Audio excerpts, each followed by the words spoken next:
పెరిగిపోయింది, దేశంలో పేదరికం పెరిగిపోతా ఉంది, అనేక సమస్యలుంటే అదేం లేదు. అక్షంతలు కలపాలి, తీర్థం పుచ్చుకోవాలి, పులిహోర ప్రసాదం తినాలి, ఊరేగింపులు తీయాలి. అంతేనా? ఈ అక్షింతలు, ఈ పులిహోర, ఈ తీర్థాలు, ఈ కాషాయ జెండాల ఊరేగింపు మన కడుపు నింపుతుందా? మన పొలాలకు నీళ్లు తెస్తుందా? ఇదే నరేంద్ర మోడీ ఏం చేసిండు?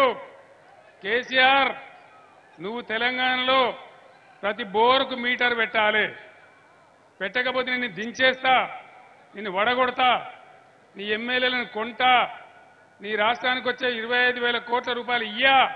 ఇది బీజేపీ దందా. నేను అసెంబ్లీలో మాట్లాడలేదా? మీరు చూడలేదా?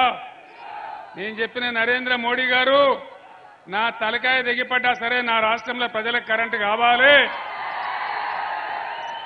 నేను మీటర్లు పెట్టా అని చెప్పిన. నేను ఇప్పుడు ఇక్కడ ఒకవేళ బీజేపీ కోటేస్తే ఏమంటారు? మేము రైతుల మోటార్లకు మీటర్లు పెట్టమనంగా కూడా మాకే ఓటేసిండ్రు, అందుకే తెల్లారి నుంచే మీటర్లు పెడతామంటారు. అందుకే రైతాంగం ఆలోచన చెయ్యాలి. బీజేపీ హయాంలో తెలంగాణకు ఒక్క నవోదయ విద్యా పాఠశాల ఇయ్యలే, ఒక్క మెడికల్ కాలేజీ ఇయ్యలే.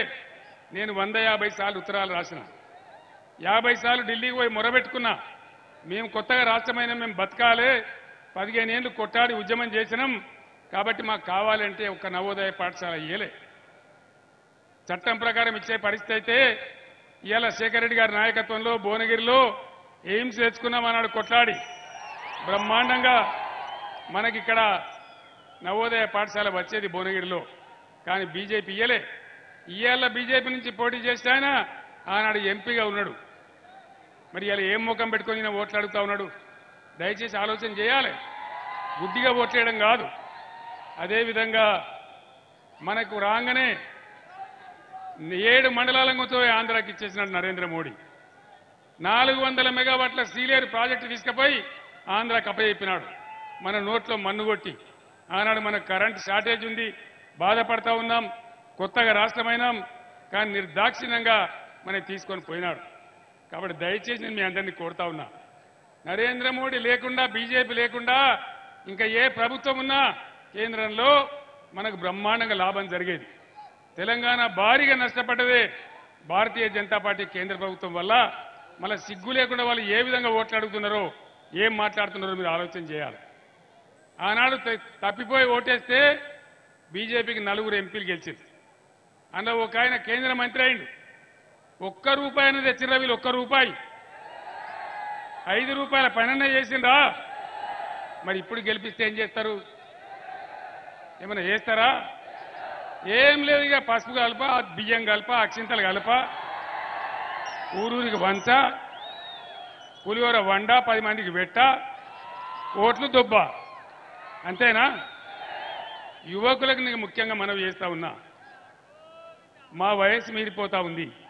ఈ తెలంగాణ మీది, భవిష్యత్తు మీది, ఈ రాష్ట్రాన్ని ముందుకు నడిపేది మీరు. మీరు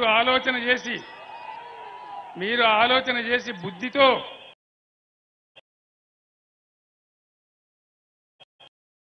ఏం జరుగుతా ఉంది ఈ పార్లమెంట్ ఎలక్షన్లో, ఎవరు గెలిస్తే ఈ రాష్ట్రానికి లాభం, ఎవరి వల్ల మనకు మేలు అనేది ఆలోచన చేసేయాలి. ఇక కాంగ్రెస్ పార్టీ తెలంగాణకు 1956 నుంచి ఇప్పటిదాకా మన శత్రువే కాంగ్రెస్ పార్టీ. ఉన్న తెలంగాణను ఊడగొట్టి ముంచిందే కాంగ్రెస్ పార్టీ. 58 ఏళ్లు గోసపడ్డం. భువనగిరి ప్రాంతం, ఆలేరు ప్రాంతం, జనగామ ప్రాంతం ఎంత గోసలో ఉండే. నీళ్ల వ్యాపారాలు ఉంటుండే, ట్యాంకర్లు ఉంటుండే, బిందెలు పట్టుకొని మోసుడు ఉంటుండే. ఎన్ని బాధలు అనుభవించడం. 58 ఏళ్లలో వలస పోవడం, పట్నం పోవడం, ఆటో నడుపుకోవడం, మన వ్యవసాయాలు మూలకు పెట్టడం, అనేక రకాలుగా బాధలు పడ్డాం.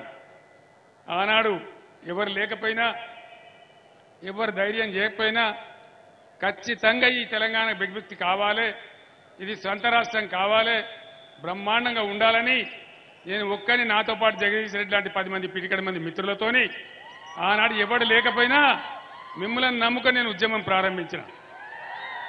15 సంవత్సరాలు నిరాఘాటంగా కొట్లాడి చివరికి చావు నోట్లో తలకాయ పెట్టి నిమ్స్ దవాఖానలో నేను చచ్చిపోతానో బతనో అనే టైం దాకా కొట్లాడితే అట్లా తెలంగాణ రాష్ట్రం వచ్చింది. మీరు ఎక్కడి వాళ్ళు అక్కడ విజృంభిస్తే మీరందరూ పులిలా కొట్లాడితే నేను చస్తనో బత్తనో ఆందోళన మీరు ఆందోళన చేస్తే ఆనాడు తల వంచి తెలంగాణ ఇచ్చింది. తర్వాత మనకు అధికారం వచ్చింది. 10 సంవత్సరాలు నడిపినాం. కులము మతము జాతి వివక్ష లేకుండా అన్ని వర్గాల ప్రజలకు మేలు జరగాలని చాలా మంచి కార్యక్రమాలు చేసుకున్నాం.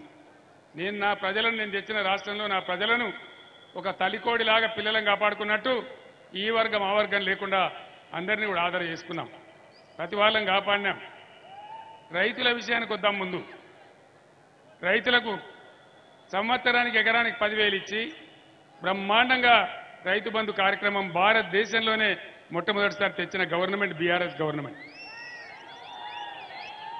ఒక సంవత్సరం లోపలనే మంచిగా చేసి చెడిపోయిన కరెంటును మంచిగా చేసి 24 గంటలు కన్ను రెప్పపాటు కూడా పోకుండా బ్రహ్మాండంగా కరెంట్ ఇచ్చుకున్నాం. నీళ్ళు ఇచ్చుకున్నాం. మన భువనగిరిలో అయితే బస్వాపూర్ ప్రాజెక్ట్ కంప్లీట్ చేసుకున్నాం. నీళ్ళు రాబోతే ఇప్పుడు నీళ్ళు వస్తాయి మీ అందరికీ. ఆలేరుకు భువనగిరికి ప్రాజెక్టు కట్టుకున్నాం. వడ్లు బ్రహ్మాండంగా ఎంఎస్పీకి కనీస మద్దతు ధర ఇచ్చి ఒక గింజ కూడా లేకుండా కొనుగోలు కేంద్రాలు పెట్టి వడ్లు కొన్నాం. ఆ కొన్న వడ్ల పైసలు కూడా రైతులకు నేరుగా బ్యాంకులో వేసిన. ఇలా కాంగ్రెస్ ఏం చేసింది? అడ్డగోలు హామీలు ఇచ్చింది.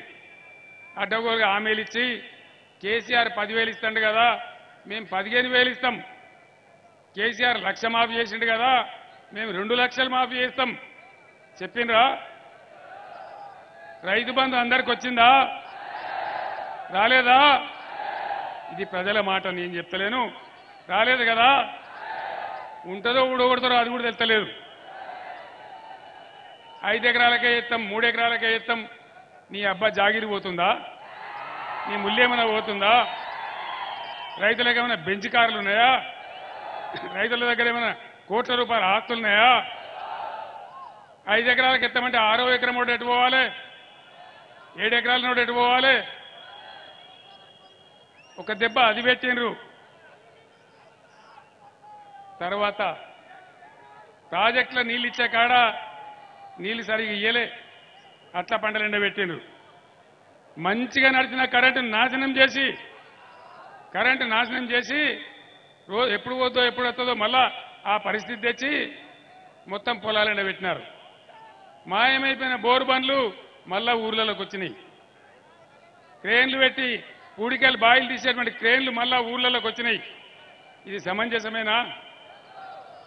అటు రైతు బంధు ఇయ్యలే, రైతు బీమా కూడా ఉంటుందో ఊడగొడతారో తెలియదు, కరెంటు సరిగ్గా ఇయ్యలే. చివరి కష్టపడి 4 వేసినోడు 2 ఎకరాలు పండితే, 5 వేసినోడికి ఎకరం పండితే, 2 వేసినోడికి 1 ఎకరం పోయి ఇంకొక ఎకరం పండితే ఇలా కొనుగోలు కేంద్రాన్ని తీసుకపోతే దానికి కొనే దిక్కు లేదు. తడిసిపోయే కాడ తడిసిపోతా ఉన్నాయి. ధర సరిగ్గా ఇస్తలేరు.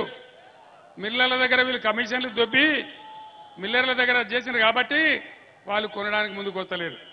ఈ విధంగా కొనుగోలు కూడా గోల్మాల్ చేసినారు. ఇది ఎంతవరకు సమంజసం?